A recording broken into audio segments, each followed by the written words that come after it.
Hi there, I'm Daisy Whitney reporting for Beat TV at the NATPE conference in Las Vegas, where I just caught up with Will Richmond. He's the editor and publisher of VideoNuze, that's NUZE.com, and he does a great job tracking the online video business. We follow his reports quite a bit. He talked to us about a number of key trends in online video to keep an eye on in 2010, as well as companies and ideas that are just starting to percolate in this space, and he also gives us his take on Hulu.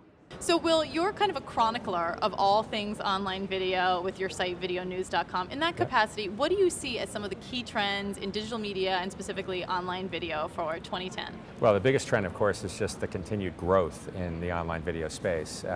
So over the past several years, it's been an incredible growth in terms of viewership, video streams, the amount of time that people are spending watching online video. That's now starting to move into mobile, so I'm very focused on mobile devices like the iPhone, obviously. Now we're seeing the Android devices, Nokia, BlackBerry. There's going to be a lot of mobile video. Also very focused on TV everywhere rollouts. We're starting to see that happen at the end of last year. We'll see more of that happen this year.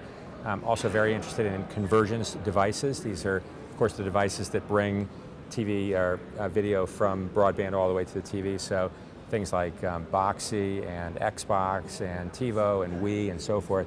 So there's a lot of activity happening on the convergence front. And then also looking a lot at the aggregators. These are folks like Netflix and YouTube, Hulu, Amazon, others like that are trying to kind of elbow their way into the traditional ecosystem of video distribution.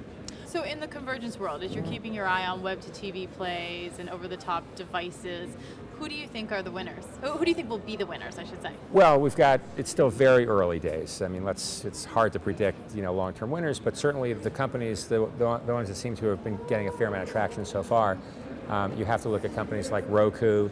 Boxee is going to be launching its own box very soon. You have to look at the gaming consoles, Xbox, Wii, et cetera. So we're going to see a lot more activity in that space. So I think, in general, the rising tide is going to help all of those devices.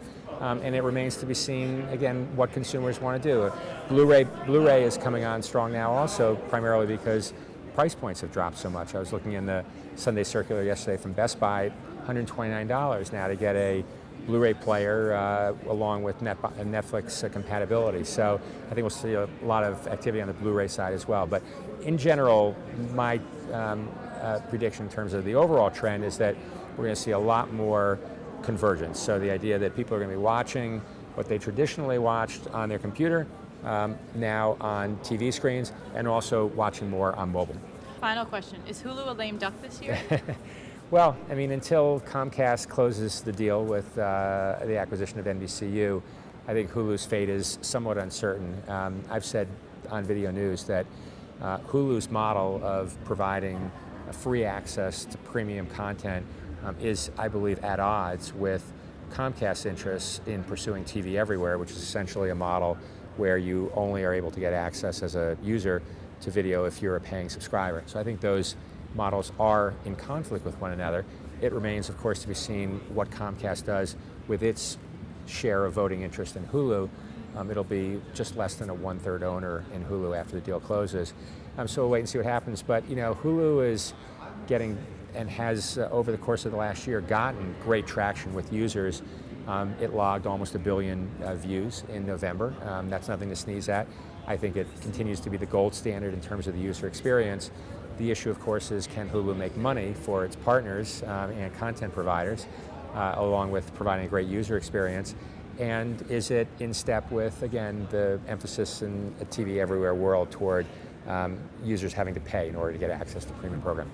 It'll be interesting to see how the story unfolds. Thank you, Will. You're welcome.